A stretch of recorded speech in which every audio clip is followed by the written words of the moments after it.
White people did not exist before 1681. Again, white people did not exist on planet Earth until 1681. As a matter of foundational law, actually, let me say it this way.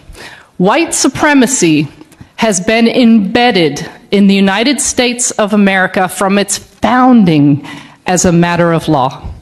Now, I don't expect you to buy all that, to get all that, to believe all that, at least not now. But my job is to share with you the legal history that proves each of those three claims that I begin with. So let's go. Let's get started. Lots and lots of workers. So those who owned large plantations, big landholders, constantly needed laborers to do the work to grow the tobacco.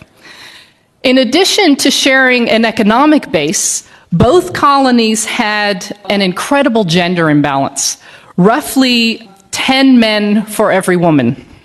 Now, let's understand a little bit about the folks who constitute the people in these two colonies. Oh, and by the way, let me give you a year. We're in the early 1600s, okay? The early part of the 17th century, colonial North America.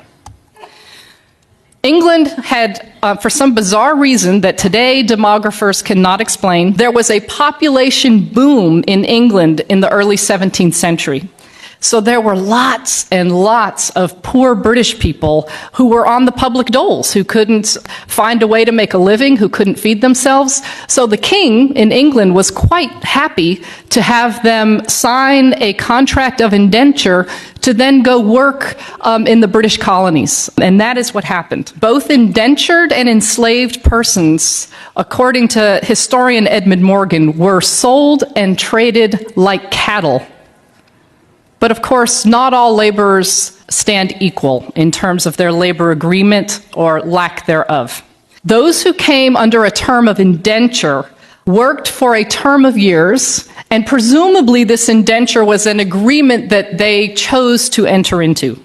The terms of indenture were largely protected by British law, although the terms that took form in colonial North America were quite different than those that existed in England. For example, in England, indentured servants could marry because that was viewed as the way to produce the next group of workers. In this country, indentured servants were prohibited from marrying, and if women were unfortunate enough to get pregnant during their term of indenture, they added usually about 7 to 9 years onto their term of indenture and 1 year to the father. Slavery, of course, was a status that came with life, work for life. There was neither British law nor international law. What's up, my people? What if I just told you that America isn't just a country? It's an identity, carefully crafted around one thing: whiteness. Not white people. Whiteness, the invisible standard that defines who belongs, who succeeds, and who is seen as a true American. Now let's unpack this in this video. If this is your first time in this channel, please subscribe to our channel, give us a like, share our content, and also ring that notification bell. Let's get into it. I'll come back and have a conversation with you later on after this clip. White people did not exist before 1681. Again, white people did not exist on planet Earth until 1681. Number two, any claim that this group called white people, any claim that that group is rooted in biology or derived from genes or biology or is innate or is from nature is a lie. Third and final point. As a matter of foundational law, actually, let me say it this way. White supremacy has been embedded in the United States of America from its founding as a matter of law. Now, I don't expect you to buy all that, to get all that, to believe all that, at least not now. But my job is to share with you the legal history that proves each of those three claims that I begin with. So let's go. Let's get started. We have to begin this conversation in colonial North America, specifically in the colonies, the British colonies of Maryland and Virginia. Both were British colonies, and both shared a number of particular characteristics. First, their economies were rooted in tobacco farming. If you know much about tobacco farming, it requires tremendous human labor. Lots and lots of workers. So those who owned large plantations, big landholders, constantly needed laborers to do the work to grow the tobacco. In addition to sharing an economic base, both colonies had an incredible gender imbalance, roughly 10 men for every woman.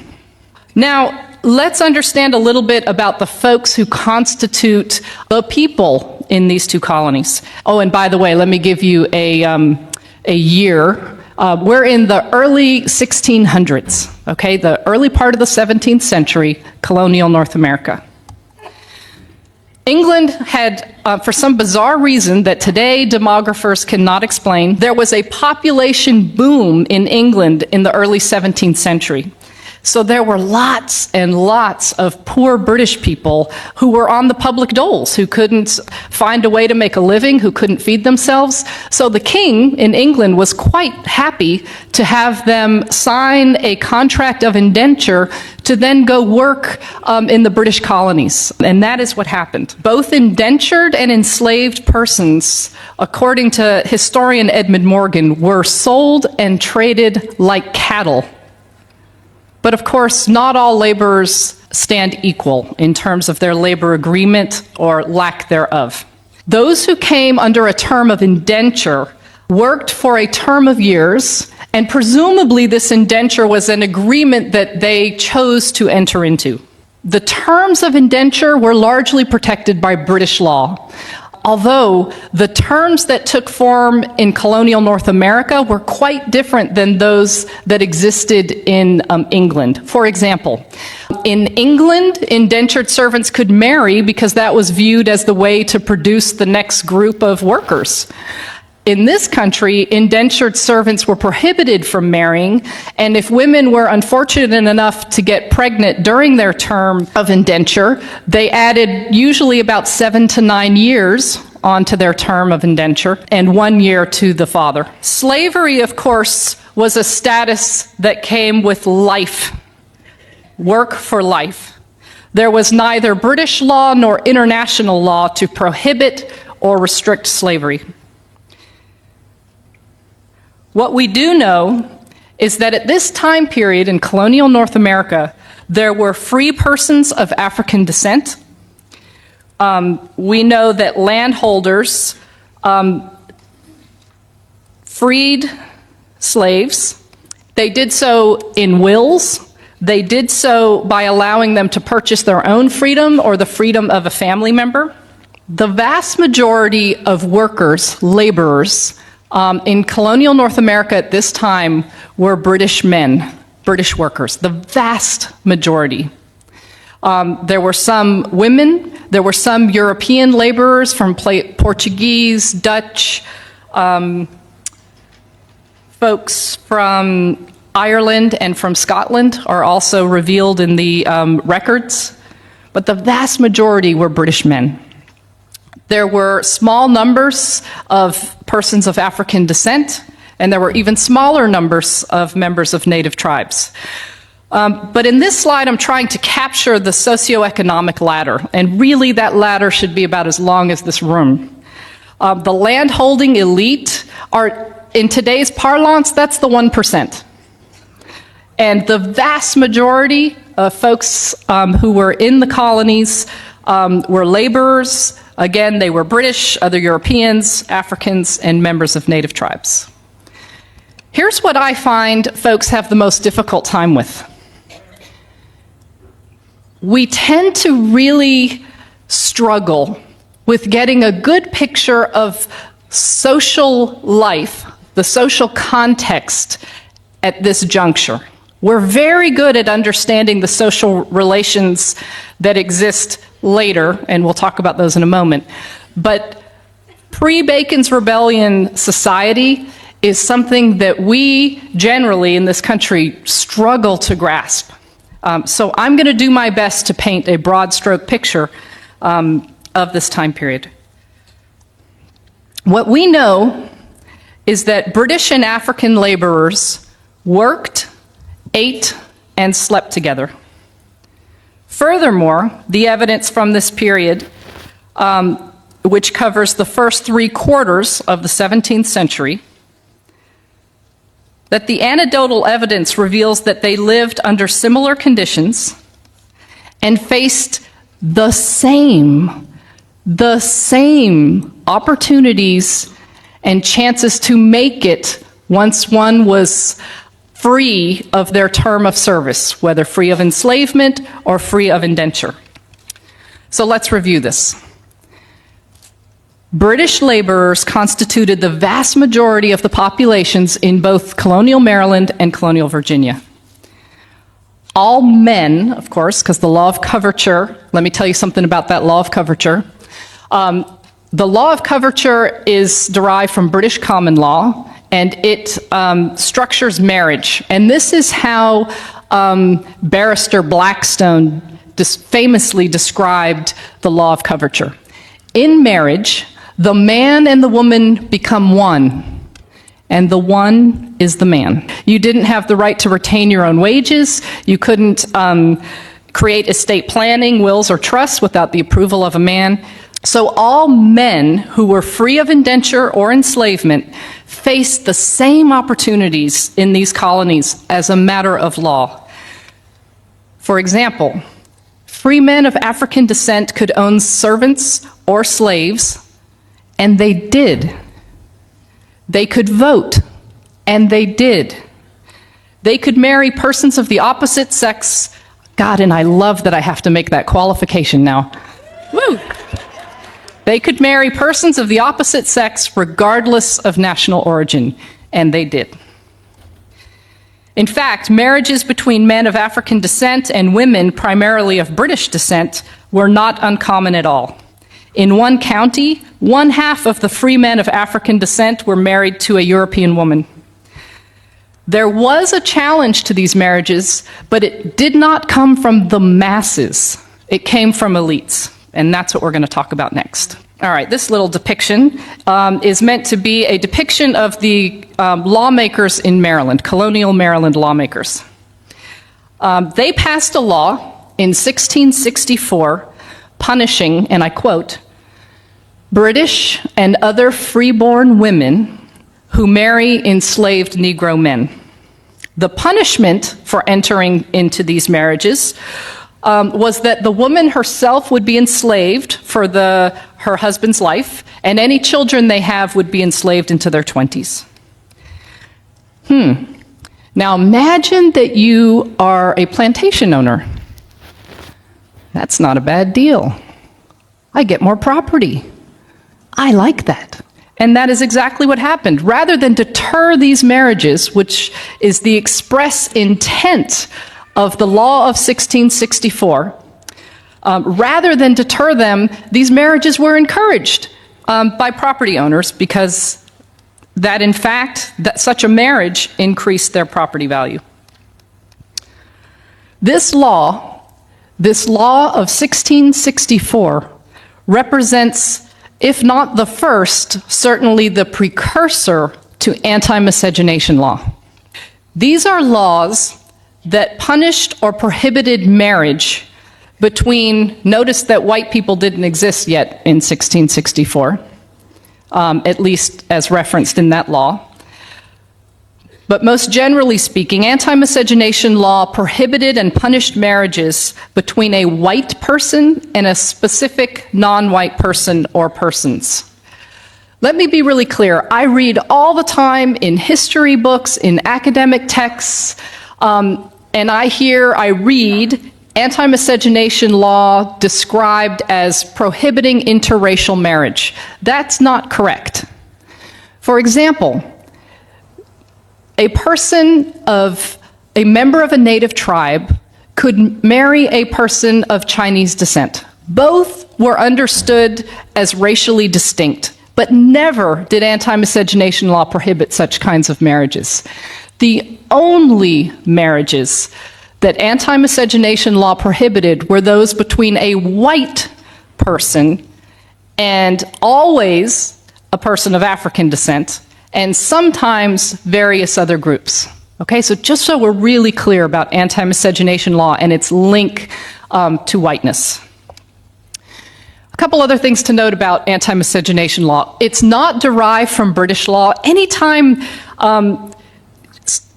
we look at law and study history and you see a break from British common law, you always want to pay attention because it tells us something about the needs and desires of those who wielded power in the colonial context. So anti-miscegenation law was one of these laws. They were passed colony by colony and then state by state. It's a really important area of law for a number of reasons. But for our purpose this morning is because it's where this human category called white first appears on planet Earth, the first time. In addition, anti-miscegenation law is important because it lasted more than 300 years. These anti-miscegenation laws literally shaped the faces of this group of more than 2,000 X number of people that I'm looking at today. The Maryland legislature sought to correct for the encouragement of marriages that they described in that previous law of 1664 as, quote, a disgrace, unquote, to the British people, as an indication that the, quote, British or freeborn woman must be forgetful of her status as free, end quote. So they passed the law of 1681. And in this law, it made it illegal for British and other white women from marrying a Negro slave. And furthermore, the law punished any landholder who encouraged the marriages and any religious authority who performed it. This law equals the invention of the human category white. Did these group of laborers, some of whom were from Portugal, some from Holland, some from Ireland, Scotland, did they have a little genetic transformation that occurred right after the General Assembly in Maryland met, creating a genetic sludge that we can now call white? Virginia passed its first anti-miscegenation law in 1691. In Virginia, the law prohibited both white men and white women from marrying a person of African descent or a member of a native tribe. But lest I leave you thinking that gender equality was being created in this law, let me quickly dispel that. Studies of antebellum courts reveal that, in fact, anti-miscegenation law was that, at least in the language of the law, prohibited these marriages for white men and white women. But here's what we know from antebellum court cases. We know that plenty of white men married and or engaged in intimate sexual relations with prohibited women. However, very rarely were they brought to court and punished under the anti-miscegenation law. Very rarely. So here, pay attention to this. This law, in its enforcement, is largely focused on controlling the relationality and the sexuality of white women and non-white men. Furthermore, think about the enforcement practices that come out of this particular law. What's the result? Who becomes more available for who? We see a further step in locating patriarchal power squarely among and within white men. We've talked about the law of 1664 and the amendment to that law in 1681. And we've noted that the key difference between those two is the reference to the group who's of concern. The language has shifted from British and other freeborn to British and other white women in that particular law. So the question becomes, well, what the heck happened between 1664 and 1681? And the answer is Bacon's Rebellion. This was a massive revolt in the colony of Virginia that lasted more than a year. Let me give some background of the seeds of this rebellion, what helped give rise to this violent outburst. Those who were enslaved, I don't think it's hard to imagine, were by definition of their status disgruntled laborers. And remember that pool of readily available workers from England who were poor and happily sent off in the guts of ships? Well, they dried up. That population surge ended, and there was no longer a pool of laborers from Britain available to handle the work on the plantations in the colonies. The result is they began to impose harsher punishments on indentured servants who were already here, so that relatively minor infractions would result in significant extensions to their years of service. Those who completed their term of indenture or who were released from their status as enslaved were frustrated. They were frustrated because the King of England gave almost all of the farmable land to his buddies. And even if they could find land to grow tobacco on, prices dropped and taxes went up. So land and other opportunities became much more limited. So this guy, Nathaniel Bacon, the guy pointing his arm, he didn't have to search very far for disgruntled laborers. Both those who were enslaved or indentured faced worse treatment, and those freed faced less ability to make a future for themselves. Persons of European and African descent fought in the first phase of Bacon's Rebellion against members of native tribes, and then in the second phase of Bacon's Rebellion against the British ruling elite. Nathaniel Bacon ultimately died from wounds that he received in a battle, and England sent troops into the colony, and that eventually quashed the rebellion. But not without having made a significant impression upon those who wielded authority and were threatened by this rebellion. Remember, this rebellion lasted over a year, and records from lawmakers in Virginia to the Legal Oversight Authority in England revealed that over 30% of the population were in support of the rebellion. Here were the lessons from Bacon's Rebellion. A united labor force is a threat to the form of capitalism taking hold within the colonies. Virginia lawmakers wrote letters to the Oversight Authority in London explaining that they intended to pursue a divide and conquer strategy in order to prevent future rebellion. It's only after Bacon's Rebellion that we see the emergence of white people as a group of humanity. Let's think about this for a minute. 1681, some lawmakers invent a new label for a group of people. Imagine, if you will, just for a second, for fun here, that I'm a lawmaker, and I just pass a law claiming that 3/4 of you in this room are crunchies. Okay? So 3/4 of you are crunchies, and the other quarter of you are not. Who gives a damn? Who would care? Some silly lawmaker came up with a label for you. It's really unlikely that it would mean much. But let's say I follow it with this. Those who are crunchies, you can pay no more than $25 a night for that hotel. No more.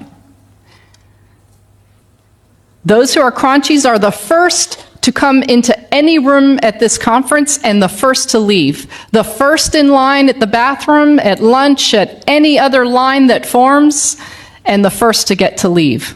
And that these privileges and advantages that come by virtue of this label that I asserted upon you as a lawmaker continues when you walk out these doors.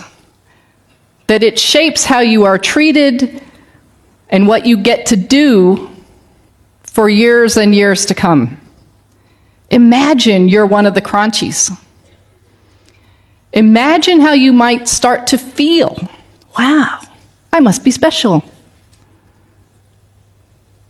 Imagine you're not a Kranchi. Wow, what's wrong with me? This is not fair. Let's return to the divide and conquer strategy. Laborers, prior and through Bacon's Rebellion, were united. They lived the same darn lives. They faced the same opportunities, rights, and privileges once they were freed from enslavement or free from indenture. That's about to change.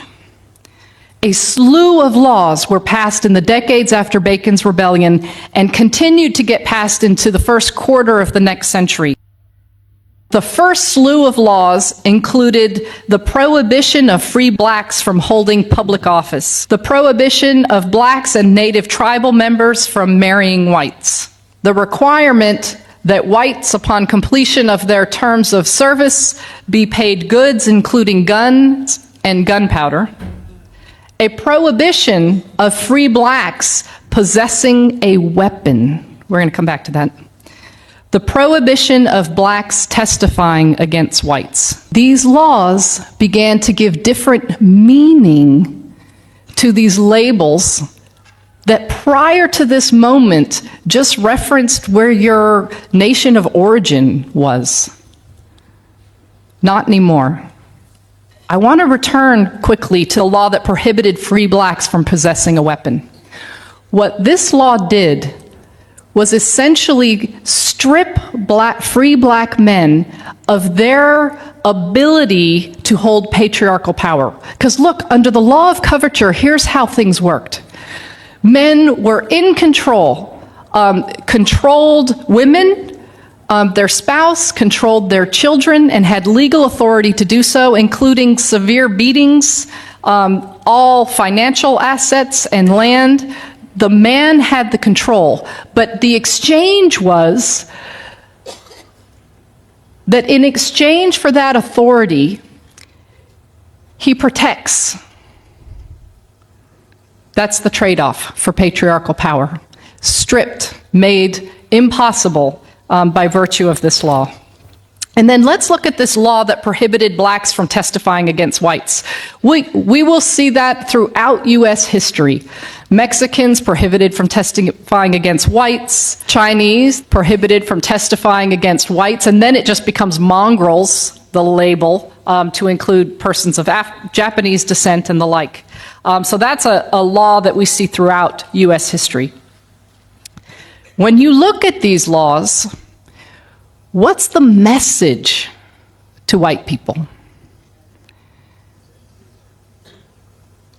Each one of these laws has a message to this new group of people called white folks, on the one hand, and a message to those who it denies or restricts on the other. Each one of them. This package of laws, first passed after Bacon's Rebellion, did something extraordinary.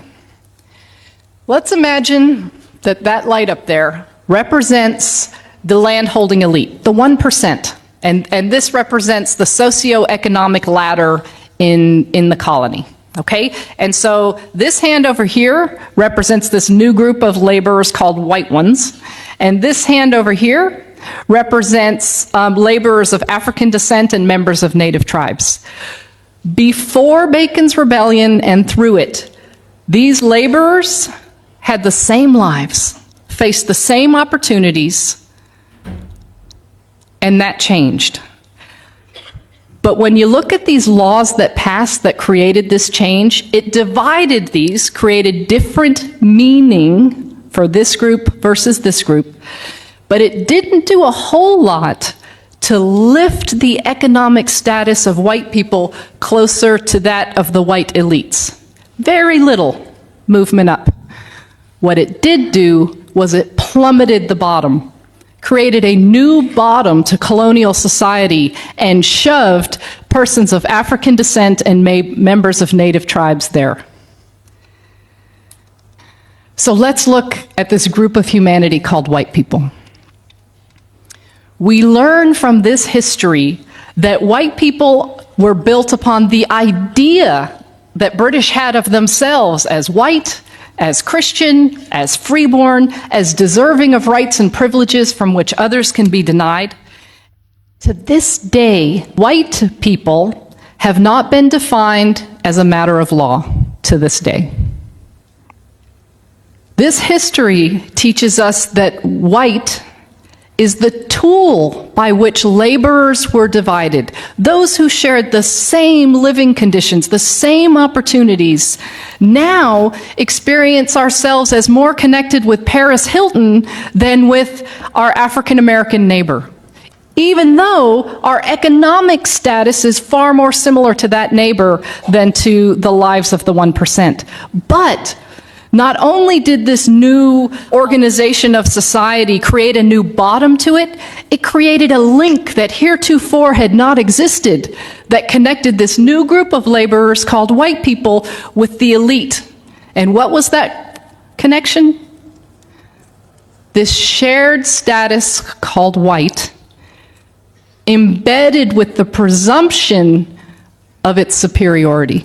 The other thing to note about the invention of white people and the meaning of white that this history reveals is that white constituted the center of patriarchal power. And we see that most clearly through anti-miscegenation law and specifically through its enforcement. We're going to move from the 17th century into the 18th century. The American Revolution has taken place, and the First Congress of the United States of America will meet for the first time. And when they meet, they will establish laws regarding citizenship in this new country. This is the building actually in New York where the first Congress met. Here are the men who represented the first Congress. These laws regarding citizenship include an area of law called naturalization law. Naturalization law provides the process by which one who is not born in a country can become a citizen. The first Congress of the United States determined 1790 that in order to become a naturalized citizen of this new republic called the United States of America, one had to be white. This was valid law in the United States until 1952. You had to be white to be a U.S. citizen. 1952. Now, as is often the case, laws impact those who are gendered female differently than those who are gendered male. No less true with the naturalization law. For example, white women who were citizens, if they dared to marry a man who was ineligible for citizenship via the naturalization law, in other words, he wasn't white, she loses her citizenship. These laws work to make white women most available to white men, and frankly, all women available to white men. The requirement of whiteness in naturalization law has had a significant impact on various groups of people who've come to the United States of America. In fact, the naturalization law was a significant piece of evidence used in the Plessy versus Ferguson case in 1896 to determine that U.S. citizenship status and therefore the protections of the constitutions were never intended to be applied to persons of African descent. Naturalization law assured that the masses of Chinese laborers and then Japanese laborers and then various other groups of laborers who came to this country would remain cheap, dependent labor. Why? Because even though they were significant in number, especially relative to their employer and landholders and railroad companies, if you're not white, you're not a U.S. citizen. If you're not a U.S. citizen, you don't vote. If you can't vote, you can't voice your political needs and desires, thereby reducing these groups of people to dependent, cheap labor. In addition, naturalization law was used to block persons of Chinese and Japanese and Filipinos, and we could go on, various groups. Not only did it result in them getting paid less for doing the same job, but all kinds of taxes got imposed upon them. So there was a foreign wage tax, various laws were passed that blocked them from being able to work in the public sector, blocked them from being able to hold a managerial position, and then of course alien land laws were passed. These were laws that made it illegal for those ineligible for naturalization, i.e. not white people, it made it illegal for them to own property. And so what's the result of these laws for white people, right? Because we're real good about seeing the harm that these laws cause for certain groups. But let's get the flip side of that coin. When I make a whole group of people ineligible to purchase land, it makes more land available and cheaper for me, for white people. When you're the lowest paid worker and prohibited from moving up as a matter of law, then those positions that get paid more, that are more desirable, are more available to white people. So we see, just from this one law, and I could spend another hour with you at least going through these combinations of law, naturalization law, anti-miscegenation law, and immigration policy, all that combined in these ways to continue to advantage, to give economic value, symbolic value to white people, to give us the unearned advantages that we continue to receive today. I have a favor to ask. Would y'all close your eyes for a moment? Just close your eyes. Imagine a society where white supremacy is not embedded in our institutions. Sit with it. Think of the prison complex. Think of our education system. Think of church on Sunday, synagogue on Saturday, temple, mosque.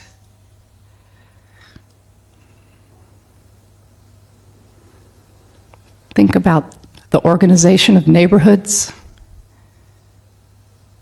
Think about the government of the United States and how assets and resources would be distributed.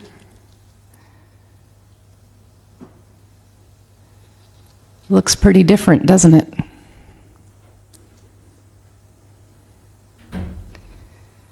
White supremacy, you can open your eyes if you like,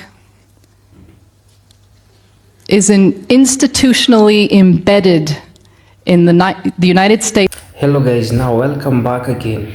And you know, hearing a white lawyer stand up and speak truthfully about racism against black folks felt both powerful and refreshing. It's not often that people in places of influence, privilege, use their voice to call out injustice so directly and unapologetically. And so her speech wasn't performative. It was raw, honest, and clearly came from a place of deep understanding and empathy. That matters. That matters because it means she took time to learn, time to see for herself and confront systems that have befitted people like her while oppressing people like us. And she didn't just talk about racism in vacuum. Safe terms, she named it. She spoke about mass incarceration, police brutality, redlining, education, trauma black people they carry.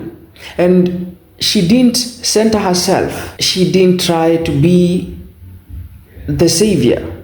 Instead, she used her platform to spotlight our pain, our resilience, and the ways in which a legal system, her own field, has failed the black people. And I find that kind of accountability very rare and necessary. And what moved me the most is that she was willing to challenge her peers, other white lawyers, judges, and lawmakers.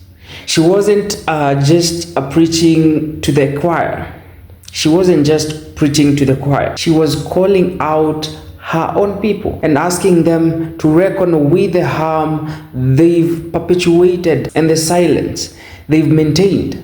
For me, I find that takes courage. Too often, racism is seen as a problem only black people should fix. But she made it clear that the burden of change must fall on those who created the systems and continue to uphold it. She also acknowledged that allyship isn't just about words, it's about action.